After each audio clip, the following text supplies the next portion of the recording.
questions today? Beyond, any questions today? Asking how your practice is going, meditation, chanting. Just saying there was a lady in Adelaide rang up. She wanted to find out if there was anything wrong with her, because sometimes her mind becomes very peaceful, and she sometimes has visions, sees auras of light around people, or sometimes she has clear images of, she had one of some dead bodies, and different things came up in her mind. She's wondering what all this is, because she's been to the doctor, even the top neurologist, he couldn't explain what was going on. So she rang up to the general saying, well, it sounds more likely to be from a peaceful mind. When the mind becomes peaceful, often we can have visions arise and can see things that we don't normally see. So you say it's probably from that, from the more refined state of awareness. So Ajahn was asked a question about this book he just gave out. The book is entitled The Last Life.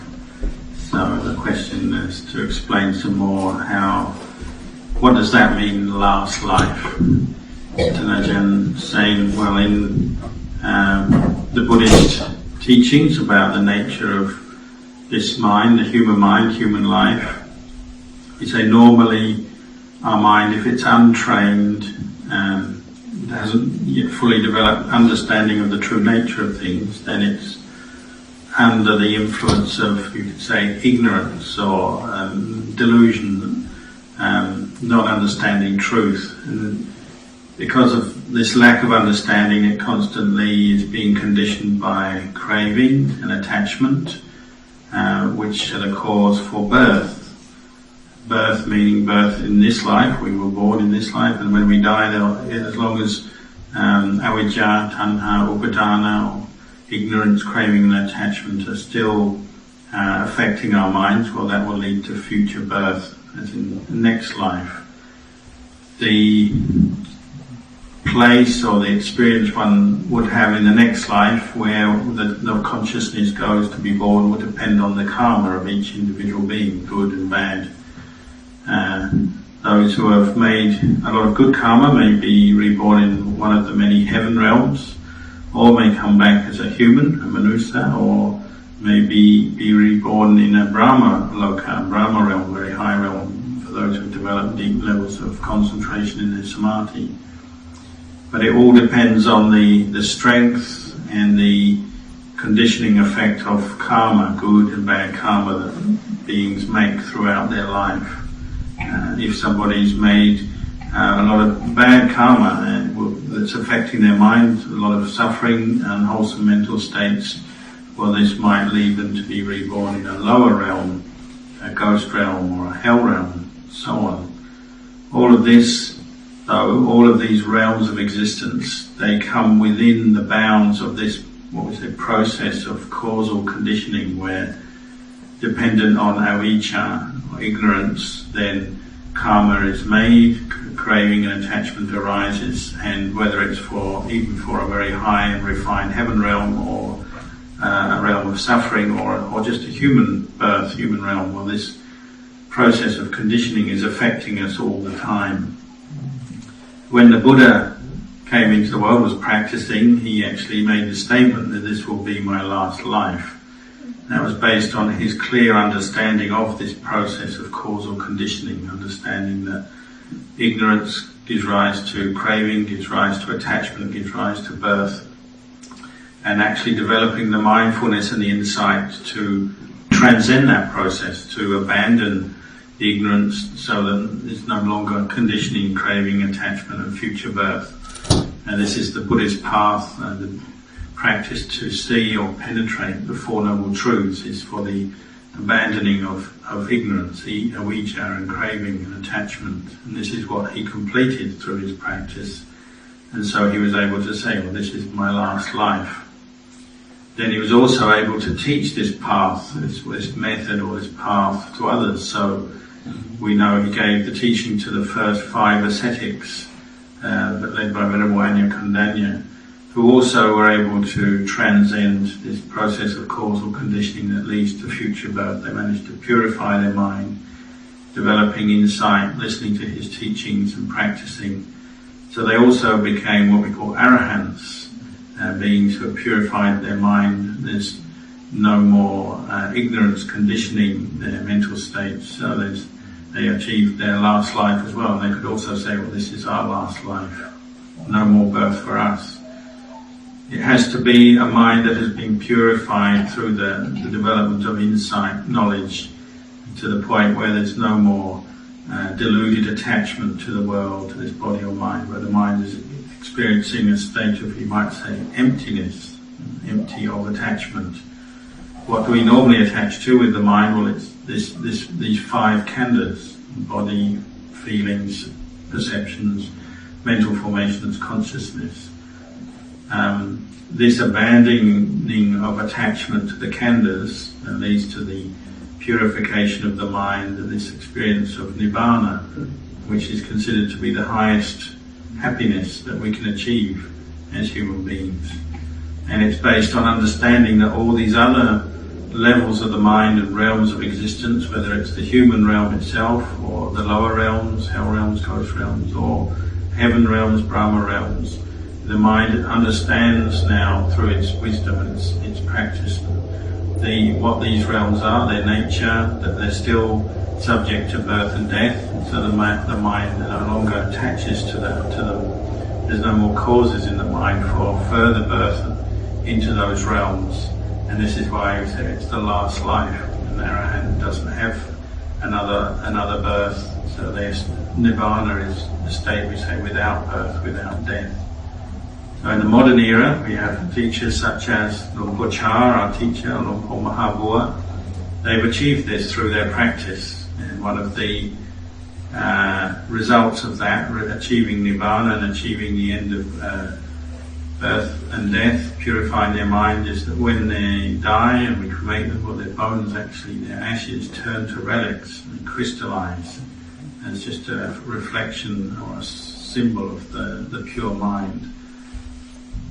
So how can we get to experience this same purity and this understanding that can free us from the round of birth and death? Well, we have to aim for Nibbana. We have to make that the goal of our practice, and then follow the path that the Buddha gave, the pathway or the method that he gave for beings to train themselves to reach Nibbana. So that training, that practice, we call the practice of morality, or sila, the development of meditative concentration, samadhi, and then the development of insight, panya. And this is the path that raises the level of the human mind, little by little through the practice. If we have no path of practice, no direction, then of course it's uncertain what will happen to our minds, and it's quite possible they could fall into very negative states, experience a lot of unwholesome karma, unwholesome states of mind because of the lack of training and the lack of clarity in what is a good and bad karma and so on. And so when you see that in the world, people often they lose their way, maybe they lose their sense of morality, their conscience and so on. And they often end up doing quite unskillful things, living in unskillful ways, maybe killing or stealing on a regular basis, getting drunk or drugged, intoxicated regularly, little by little eroding the good qualities of their mind. Little by little the level of the mind starts to go down, and quite difficult to rehabilitate them out of that. Once one's made a lot of negative karma on a regular basis, then there's a long way to go to get the mind back to a state, you might say, of normality. If one does make a lot of very unwholesome karma, well, some beings when they die, human beings when they die, they end up being reborn in hell realms. And they might stay in that, experiencing the suffering of that realm for a long time before the level of the mind comes back up to, say, the level of a human being.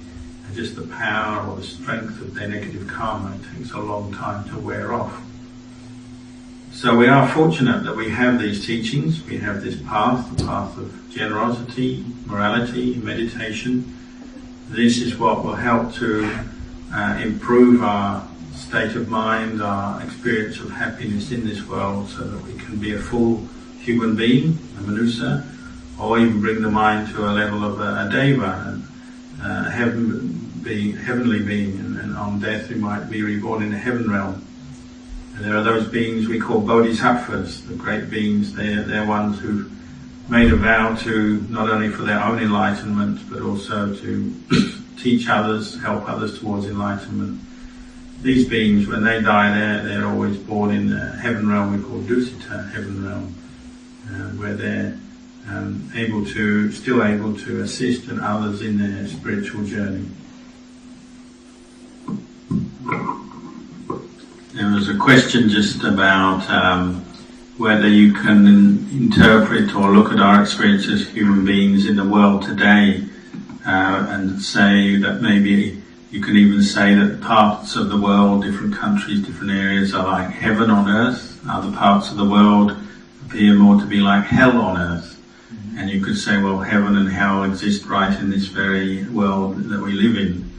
And Ajahn said, well, the starting point from the Buddhist teachings comes from the experience of the Buddha himself, his own refined, clear states of awareness he gained through meditation. He was able to see, he could recollect past lives.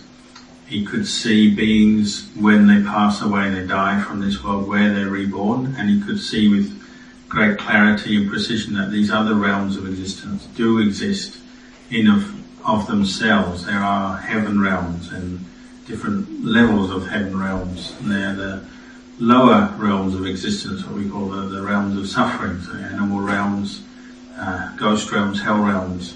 These do exist. The Buddha defined them, described them very clearly, and this is based on his clear knowledge, understanding through training his mind.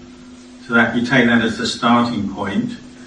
But yes, you can say, you can certainly gain a lot of insight and understanding by looking at the world as it is today, and that you can see, well, some people's lives does seem to be very much like hell, a lot of suffering, a lot of trauma and problems for them. Other people seem to look like they live more like in a heaven realm. Their life seems to be, they have experienced a lot of happiness. But you have to look deeper and say, well, what is the cause of this? Everything has its cause and everything has its result. And the cause, well, it lies in what they've been doing previously. So if somebody or a group of people in the world, they're living in a certain way, experiencing a lot of suffering, say, well, you can see, you have to look back and see, well, there are causes that have led up to this current state of suffering they're experiencing. The conduct that how they've acted and conducted themselves in the past has led up to this. Those who are living more like, you could say, in a heavenly existence, where they're very peaceful and happy maybe, well, there are causes, conditions that have led up to that. And the teaching on karma is we use that to reflect on our own and other people's actions and see action and result and see how that's affecting us all the time. Our past actions result in how we are in the present. How we act in the present will be affecting our future and what happens to us in the future.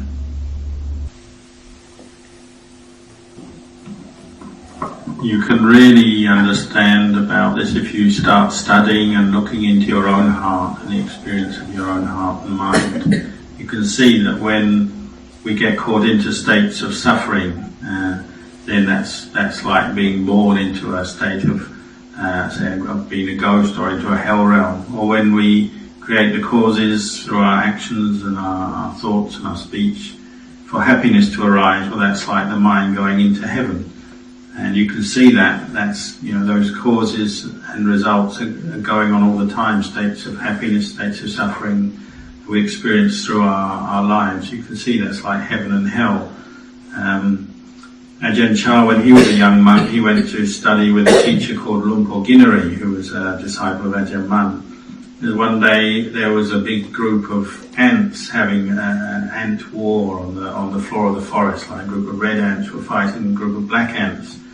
And Ajahn Chah was just squatting down, looking at them and just observing what was going on. And he sort of, just in a sort of jovial way, was cheering one side when they were winning. just like you might do in a sort of a contest that you might see on TV or something.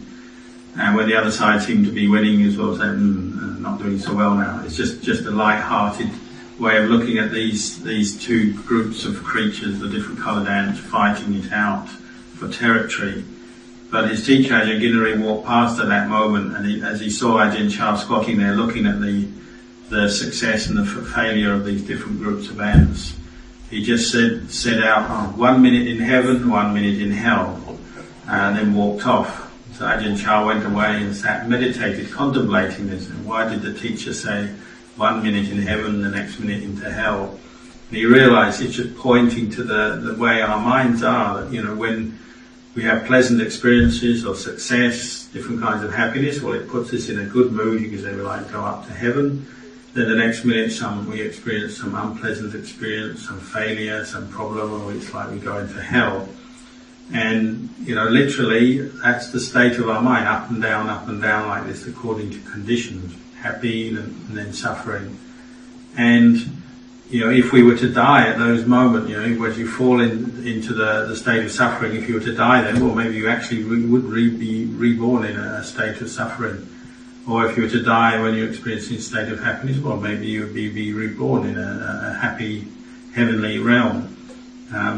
So you can see in the course of just one day, the mind is being reborn in heaven and hell maybe many times, and then in the course of a month or a year, it's hundreds of times, unless we start to practice the Dhamma and see more deeply this experience. Unless we do that, well, we tend to be just caught into heaven and hell realms in the mind from over and over again through our life.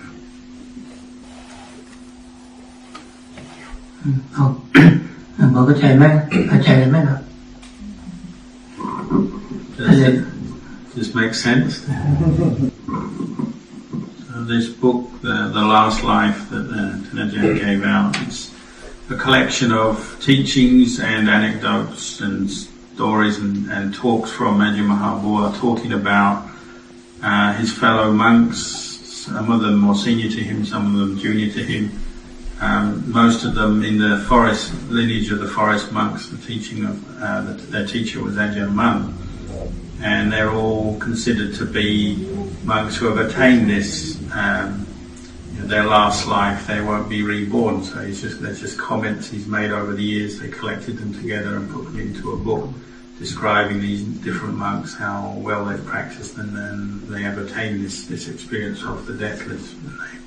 They won't experience future birth. Sometimes we have our different ideas about what an enlightened master would be like. This book is talking, one enlightened master describing and talking about some of the other enlightened masters, but everybody might have their own version, their own way of thinking of what an enlightened master or an arahant would be like. Ajahn just mentioned the story of a young American monk who once lived with Ajahn Chah many years ago. He was a monk for about 4 years, and he always had this clear picture in his mind what an enlightened master should be like or is like, and felt that he should be totally free of and beyond all conventions and not tied down by anything, because his mind is totally free and beyond defilement. So he can laugh, he can cry or anything, but it doesn't matter because the mind is no longer attached. And he was thinking like that one day, and he came out of his bathroom at his kuti in the forest, his hut in the forest, and there was Ajahn Chah standing, and Ajahn Chah just looked at him and picked up his walking stick, pointed at him, sort of prodded his chest, and just started laughing. It seemed uncontrollably. So the US monk felt, and probably that's a sign he is an arahant, because he was doing exactly what he was thinking an arahant should do in his mind, which is to sort of just be able to laugh out loud in an unrestrained way. So Ajahn Chah gave him what he wanted. So in Thailand, in the recent era, perhaps the most famous enlightened master or arahant is Venerable Ajahn Mun, who died in 1949, and he said himself that he had originally, over many lifetimes, he'd been aspiring to become a Buddha and making Bharami for that end, practicing, doing good, developing himself and helping others for many, many lifetimes with that aim. But in this final lifetime of his, when he actually became enlightened, he actually reached nirvana, meaning there'll be no further birth for him. And this is because he actually changed his aspiration, seeing that the state of the religion, the state of the world, there are very few enlightened beings at that time. Even the idea in Thailand and other Buddhist countries that one could become an arahant or enlightened, many people believe it's just not possible at that time. So he saw the need to have more enlightened masters around to practice and then to teach others. So he practiced for himself, and having become enlightened, then he taught many, many others. And as we know, many, many of his disciples, mostly monks, but some nuns and lay people as well, they became enlightened in his footsteps. And he's had a huge impact on the Buddhist religion in Thailand and around the world now. So there's a question about if we are beginning to do the practice, say, later on in life, can we still get results from the practice, and how can we practice? And of course, it is possible, at any stage in life to attain, we say, the path, the fruit, and nirvana. It depends on the practitioners, we say, vasana and bharami, accumulated virtues, accumulated spiritual qualities. And this, it's not totally bound up with one's age. It's also to do with one's mind, one's faith, one's effort, and so on. Sometimes you can see, young people, they come to practice. They don't have a lot to think about the past so much, but they might think a lot about the future, and that becomes an obstacle, all the options and possibilities. Sometimes older people come to practice and their thoughts are all caught up with the past, what they've done and where they've been and what they've done. Find that hard to let go of, and they don't have so much thought about the future. Young people obviously have more physical strength, maybe, their health is perhaps more suited to the practice. But in the end, it's also how your mind is, and how you're treating the practice and how you're aiming for it. Like if you're, when in the monastery, sometimes older people come to ordain as monks, and it doesn't mean to say they can't practice. Recently we had one older man become a monk. He was 65 years old, and all the monks went off on a walking tour in the forest, which was quite strenuous, but he was keeping up and doing very well, competing with, you might say, the younger monks, 20, 25-year-old monks. And, if you appreciate the path and the value of the practice, then you can have a lot of effort and energy in the practice, even if you're an older person. Other older people obviously get more bound up in their health and their situation. They might feel this is just an impediment. I can't practice. I'm too old or too sick. And that, they don't have the same level of faith, so they let their condition become an obstacle to them.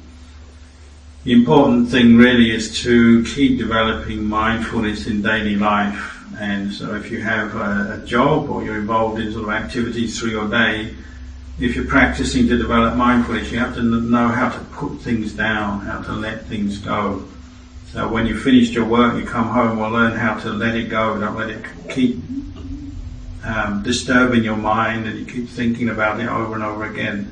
Once you've done a job of work or some activity, let it go, put it down, and then carry on developing mindfulness and get into a regular habit, a regular practice of mindfulness practice. And this is how your practice will progress.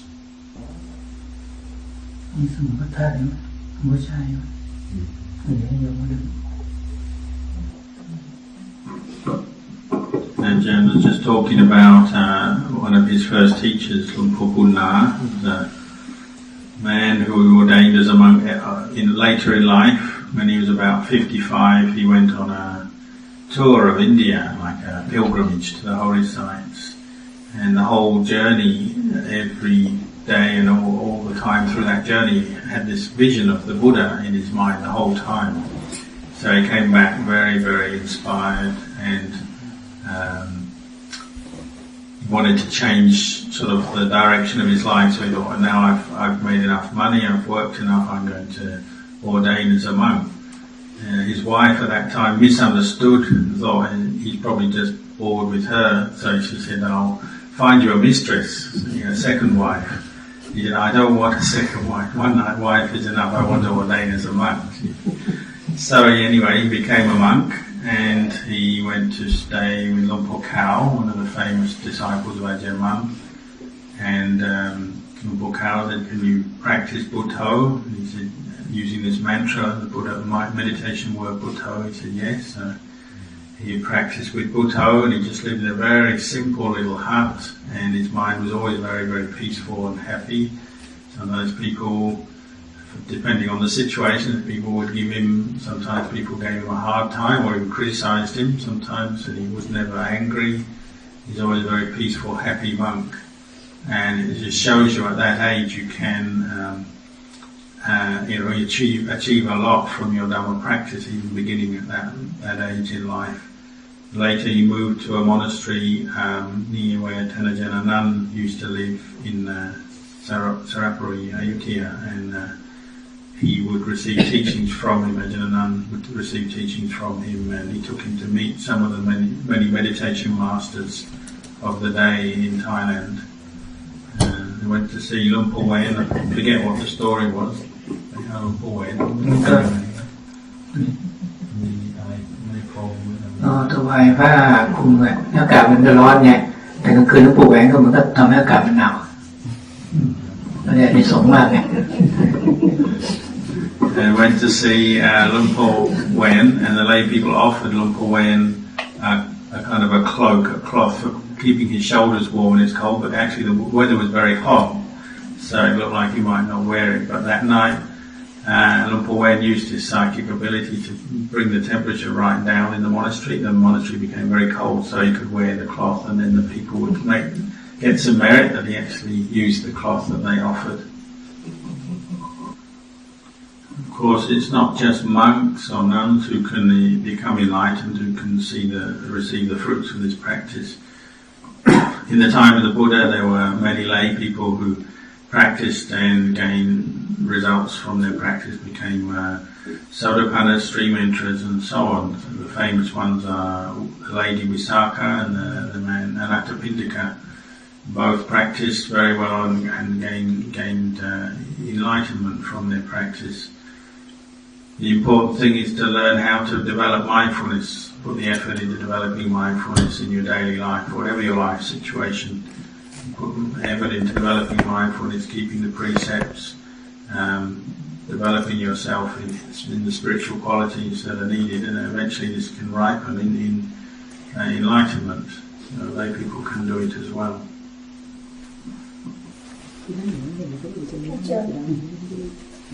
Well, some enlightened monks can read people's mind or this, psychic power, and what special qualities that they got. How can they do it? What special qualities do they got that they can exist, and I don't know how to do it. When talking about arahants, enlightened beings in the Buddhist teaching, they distinguish them by 4 groups.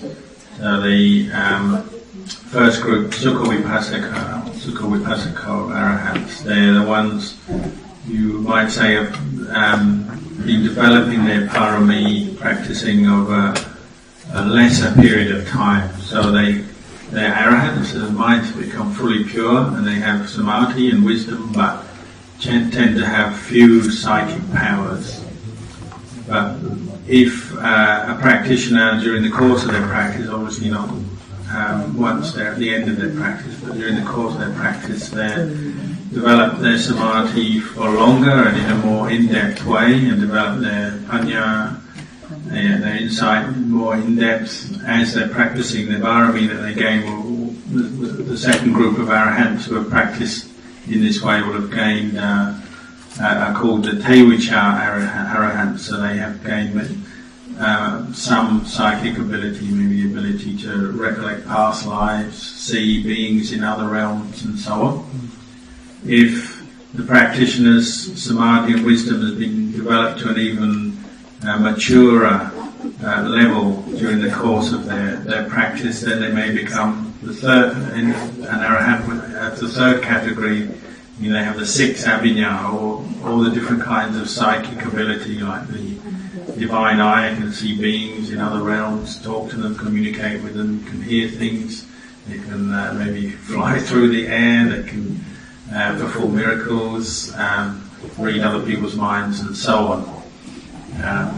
The last group is the ones who have maybe been developing their parami over many, many lifetimes. They have the most mature or concentrated level of samadhi and panya.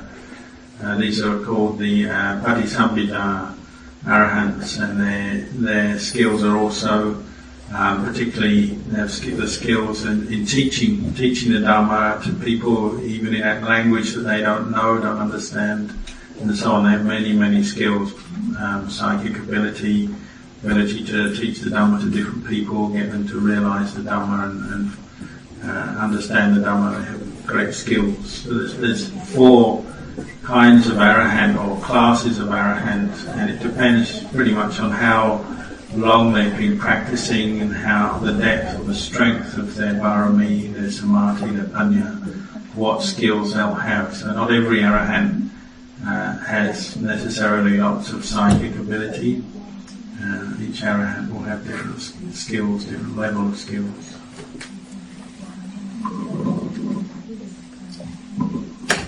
The question was, would every practitioner, monk or lay person who has psychic ability be an Arya Pugala, be an enlightened being of one level or another? And Ajahn answered, not necessarily, because psychic ability in the beginning is always what we call lokiya, meaning it's a skill that is still of the world in the sense it's not necessarily backed by insight and a pure mind. One who hasn't yet purified their mind from the defilements can still have psychic ability, can maybe see people's karma, have visions of things, have special knowledges arise during their meditation, but it doesn't necessarily mean that person is enlightened.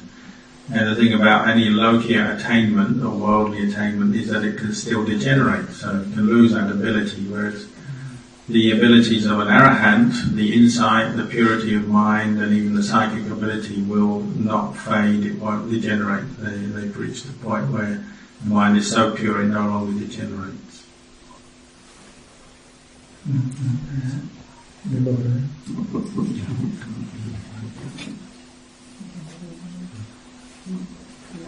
Probably enough teaching for today. Ajahn will be here for a few more days, so if you want to come any other day, we'll be here till the 11th. And this weekend we have our Waisak program where we talk and